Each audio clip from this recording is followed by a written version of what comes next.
Hello, everybody. How's it going? It's me, Krendor, and welcome back to another Warhammer faction focus. Today, we've got the Ironjawz. That's right, good old Ironjawz.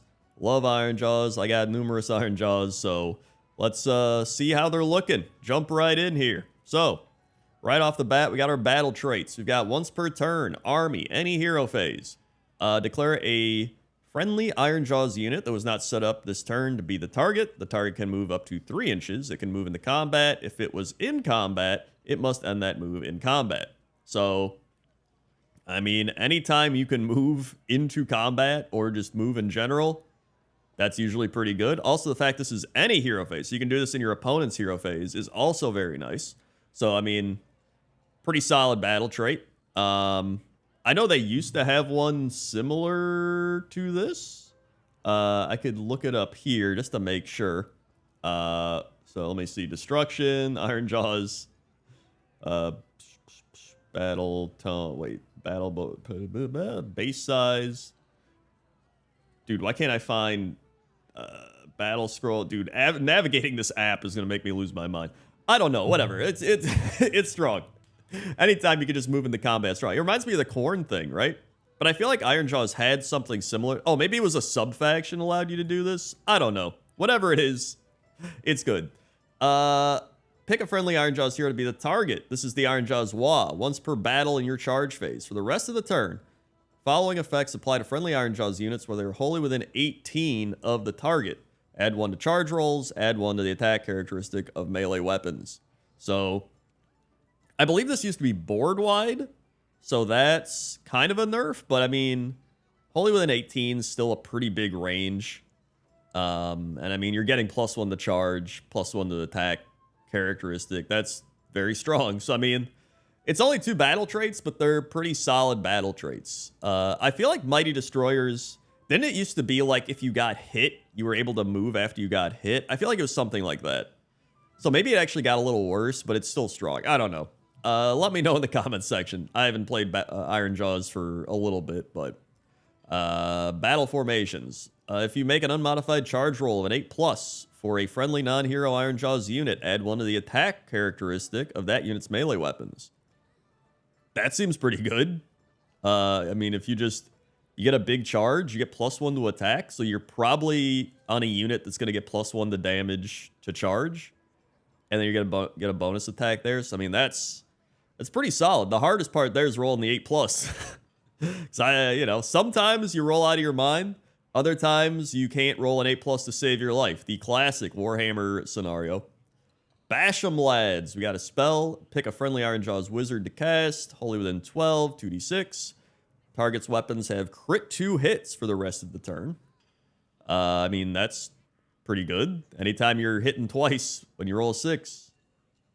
That's pretty good, especially because I think with the newer kind of hit profiles, I would imagine orcs are very much a, like, okay to hit, definitely wounding type of army. So I feel like if you're hitting, you're probably wounding on 2s and 3s. We'll see, though. This is also an unlimited spell, so all your wizards can cast this every turn. So now we have Gordrakk. So I do want to bring up Gordrakk for this to compare, because that is pretty important. Here we are. Dude, why is it? Oh, is it under? I think it's under Auric War Clans. Okay, that's why. All right. Well, now I can find this. Okay, you can. So, Mighty Destroyers. Hold on. Going back a bit. Now I can read this. It used to be you can use this command in your hero phase. Model issues a command. Must be an Ironjawz model, etc.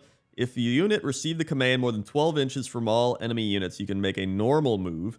If it's within 3 of an enemy, you must make a pile-in move. And if it's within 12 of an enemy, more than 3 inches from all enemy, you must attempt a charge. So, I mean, I think it's kind of worse, but it's less confusing.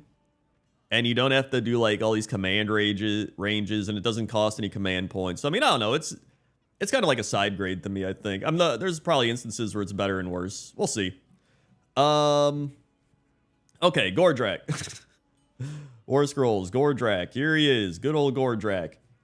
He's got 10-inch move, which he currently has 12-inch move, but it brackets down to 10, 8, and 6. So having a static 10 move is very nice. 20 wounds, 3 up save. He used to be a 20 wound 4-up save, so he gets +1 to his save, which is really nice, especially in this edition, where it seems everybody's saves are going up. He's got the Big Teeth's Roar. It used to be the Innard Bursting Roar. So this is 8-inch range, 6 attacks, same as it was, 2x3s. Used to have 1 Ren, 1 damage. Now it's no Ren, 1 damage, but shoots in combat. So that's pretty strong for this edition. Then he's got Smasha and Cunnin. So Smasha. So he used to have 1 of each. And then, did you get both? I think you did get both. Innard Bursting Roar and Mighty Fist and Tail. Wait, did you get both? He's armed with Smasha and Cunnin. Oh yeah, he was. So now it is 8 attacks, 3x2s, 1 Ren, 2 damage. It used to be, if you combine them, 10 attacks, 2x3s, 1 Ren, 2 damage. So they do the old flip it, reverse it, which honestly, I think I would rather be on 3x2s because you could just all out attack to get the 2x2s. It's much harder to get +1 to your wound characteristic typically. And this also adds up to what I was saying. Like, obviously, orcs, like, when they hit you, they're wounding you for the most part, right? And it is anti-hero +1 Ren. So if this guy goes hero hunting, that's 8 attacks, 3x2s, 2x2s, potentially 2 Ren, 2 damage on a hero. Like, you're probably going to mess that guy up. And that's not even without the tail and whatever. The big T, fists and tail. 8 attacks, 4x2s, 1 Ren, 3 damage, anti-monster Ren. So against monsters, this tail is 2 Ren, 3 damage. Like, that's pretty spicy. So, I mean, potentially 3 attacks, or 8 attacks, 3x2s, 2 Ren, 3 damage against monsters. So the big thing here are his abilities, because he used to have Destructive Bulk, which did some mortal wounds. He does not have that anymore. He doesn't bracket as much, which is nice for a lot of the monsters they've done. So only 8 attacks down to 6 is the only thing that brackets, which is great. So we got Monster Grapple. Pick an enemy monster in combat to be the target. On a 3-up, pick the target's weapons, or one of the target's weapons. You must pick a companion weapon if it has any, and have the attack characteristic of that weapon for the rest of the turn. I mean, that's pretty nice. If, like, for example, if you're fighting another Gordrakk, his fist and tail are 4 attacks. And if it's already bracketed, 3 attacks. So that's a pretty hefty blow right there. Voice of Gork. Once per battle, you declared a Wa ability. Until the start of your next turn, add 1 to hit rolls for combat attacks made by friendly Ironjawz units while they are wholly within 18 of this unit. Ooh, that's pretty nice. So when you declare that Wa, and you're getting the +1 attack, +1 to charge, now you're +1 to hit if you're wholly within 18 of this guy. So you can really buff up your Wa, which is pretty cool. And then Strength from Victory. If any damage points were allocated to an enemy unit by this unit's combat attacks this turn, that enemy's been destroyed, give the enemy... Wait, okay, I need to reread this. End of any turn. If any damage points were allocated to an enemy unit by this unit's combat attacks this turn, and that enemy unit has been destroyed, okay, give this unit a Wa token to a max of 3 Wa tokens until the end of the next turn. Add 1 to the attack characteristic of this unit's weapons for each Wa token it has. Okay. That's pretty cool. By the way, this does not affect his fist and tail, because it specifically, I think, says in the rules that, like, the only thing that can affect Big Teeth's fist and tail is all-out attack. Or companion weapons. From what I've read, it's like the only thing is all-out attack, because companion weapons, their whole thing is they can't get any buffs aside from all-out attack. Unless it, like, specifically gives you a thing like companion weapons get blah, blah, blah, right? So it's mainly for his Smasha and Cunnin, which makes sense because he's losing those 2 attacks from it. And then it used to have... he used to be able to give a bunch of commands out. And he used to have add 1 to this unit's wound characteristic and attack of the melee weapons, excluding that of its mount. So it's essentially kind of doing the same thing without the +1 to wound, but you don't really need it because you're already on 2s, unless someone's debuffing you, but whatever. And he used to kill wizards a little better. He used to have a thing. Yeah, it used to be like anti-wizard with his stuff. But, I mean, I think this is cool. This is a fun way to keep the +1 to attack going without feeling insane. I mean, sometimes I'd play this guy, and having to, like, manage his attack characteristic was kind of wacky. So, I mean, I think this guy's great. Like, he's solid. He's buffing your Wa. He kills monsters. He kills heroes. Like, he's 20 health on a 3-up save.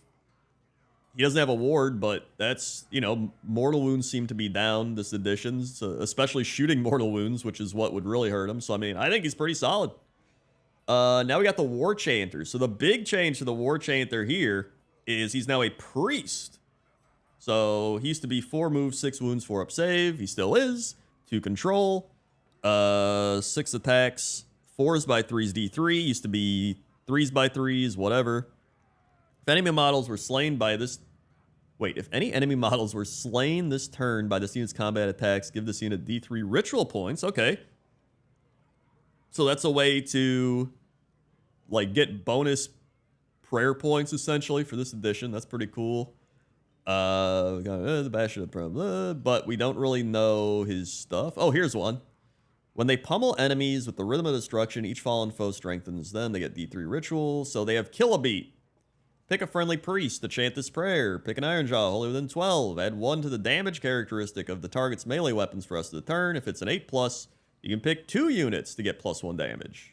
That's pretty good.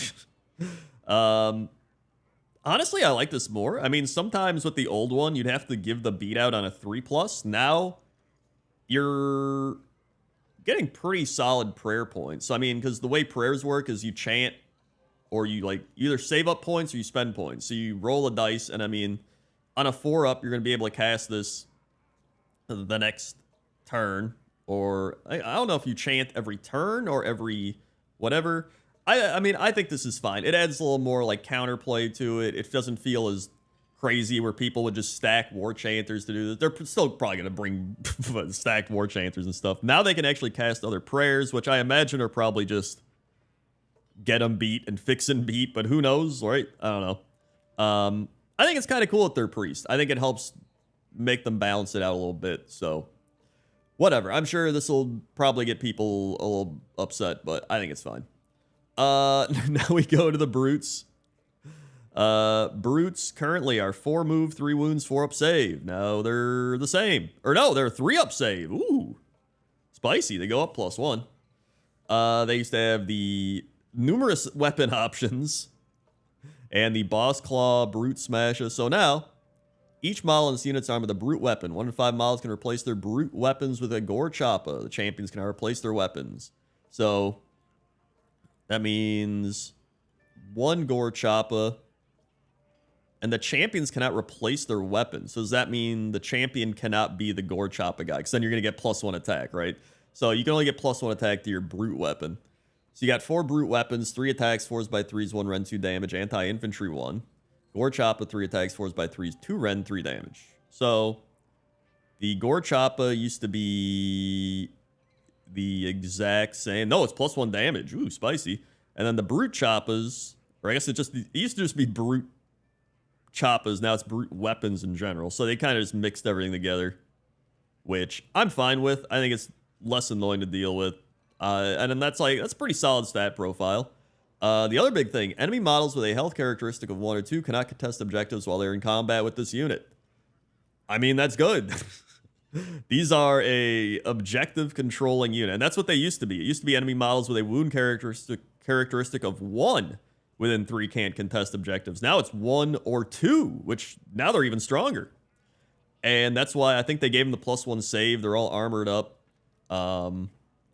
I mean, this unit's just, if you want to try to contest an objective with infantry, like, good luck. Like, you're just going to charge Brutes in, and then you just can't. And they're probably going to chop you down with all their anti-infantry weapons. So, Brutes looking pretty good, IMO. Then we got Maw-gruntas.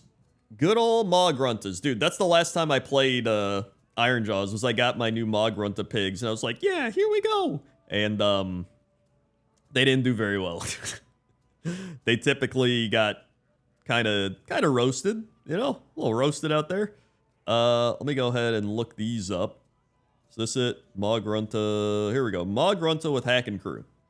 So, currently, it has 14 health and a 4-up save. Now it's 12 health and a 3-up save. I mean, I'll gladly trade 2 health for a 3-up save. 5 control, 10-inch move. It used to have the 9. It used to be 9 move, and then you'd get faster with momentum, which that's why it was annoying. So cool, it's just 10-inch move now. Used to be the Choppas. 4s, 3s, 1, 2. It used to be 4, 3, 3, 1, 2. So a little harder to hit now. Then we had the kill choppas, which used to be 2 attacks. Now they're 4 attacks. 3s by 3s. Now it's 4s by 3s. 1 rend, 1 damage. Used to be 1 rend, 2 damage. So we lose the damage there. And it would ramp up. Then we get the Mighty Tusks, which used to be, let's see, 2 attacks, 3s by 3s, 3 rend, D3 damage, which would then ramp up as you have momentum. Now it's 5 attacks, 4s by 2s, 2 rend, 2 damage, which, honestly, I will gladly take the non-bracketing, momentum-based static attack. And then the Grunta's Trotters, which I love the stat profile. 4 attacks, 5s by 2s, so if you hit with them, it's going to be, it's rough to hit, but when you hit, you're wounded. D3 damage each. I love that. I think that's fun. And then we've got the passive, Unstoppable Momentum. Oh boy, it's back. Each time this unit uses a charge ability, it gains 1 momentum. Each time it uses a run ability, it gains 2 momentum. It can have a max of 3 momentum points. Add the number of momentum points this unit has to the damage characteristic of the Maw-grunta's tusks. So you can get the tusks back up to some really high damage. Wow. In fact, I think it might be better because it's just like flat. You get up to like a flat 5 damage now instead of, I guess it was like D3 plus 3, D3 plus 2, but like you were never hitting momentum 6 anyway. Let's be real. So, I mean, I think this is cool. Add the number of thing. How do you lose momentum now? At the end of each battle round, subtract 1 from momentum to a minimum of 0. Okay. So it's at the end of each battle round now. That's very good. So typically, you probably are going to run, and then, I mean, yeah, so I mean, on a realistic turn, you probably turn 1 are going to run, even if you only run like an extra half an inch just to get the 2 momentum. And then the next turn, you're probably going to charge, so then you max out at 3, and then battle round ends, go down to 2. And then you're still at 2. So, I mean, this is much better. This is vastly superior than whatever the shit this dumb old system was, which was like, where is it? The score, start of the battle, this unit has momentum of 1. Each time it finishes a run or charge, add D3, and then it can never exceed 6. At the end of the battle round, subtract 1 from the momentum to score a 1. So the big issue with the old one was it capped at 6, and then it was just like everything was tied into it. Your move, your tusk stuff. Like now it's just, you can't do the run and charge anymore, but you're probably gonna get to 3 easily, and then you're gonna fall down to 2, and then it's just, I don't know. This seems much better. This seems much better. I think they did fix this. They did patch it a little bit in like a battle thing. So it used to be you lost momentum every turn. I think they changed it to every round. So yeah, I think this is much better. Even if he does lose the run and charge, whatever, it's fine. I think seems cool. Oh yeah, carve a path. This unit's in combat. It can move a distance up to a move characteristic. It can pass through models and combat ranges of enemy units. It cannot end that move in combat. Then pick each enemy unit this unit passed across during that move. D3, 2 up, inflict mortal damage equal to the roll. Then this unit gains 2 momentum points. Yo, that's pretty nice too. So it's another way to just get momentum points. It's like a rampage thing. So again, if this unit is in combat, it can move a distance up to its move characteristic. It can pass through models, combat ranges of enemy units, but it cannot end that move in combat. So it's just the job of the Hacken crew is to clear a path through the packed enemies to ensure Maw-grunta maintains its momentum. So I think this is probably the best thing here. So straight up, if you're just like, you don't even have to run. So I mean, you can do this, right? You can charge in. You only get +1 momentum, but you still got like decent weapon profiles there. And then if you weaken them enough, and your turn is next, you're just like, all right, I did my job, see you later. And he just like rides off and like hurts everybody around him, and then is back up to like 3 momentum, ready to go again. I think that's really cool. So Maw-grunta's looking much better, on top of having a better save. So that's that. I mean, overall, everything's looking good. Things are looking better to me. I mean, Ironjawz were kind of just mediocre to bad previously, but I think this is looking cool. So I'm excited to see all the other Ironjawz stuff. Let me know what you think down in the comments section below. What's your thoughts and opinions? But I'm just happy that I can seemingly run my big pigs again. That's what I want. So thanks for watching. Like, comment, subscribe. Go watch some other battle faction focused things I've done. And I'll see you next time. Okay? Okay. See ya.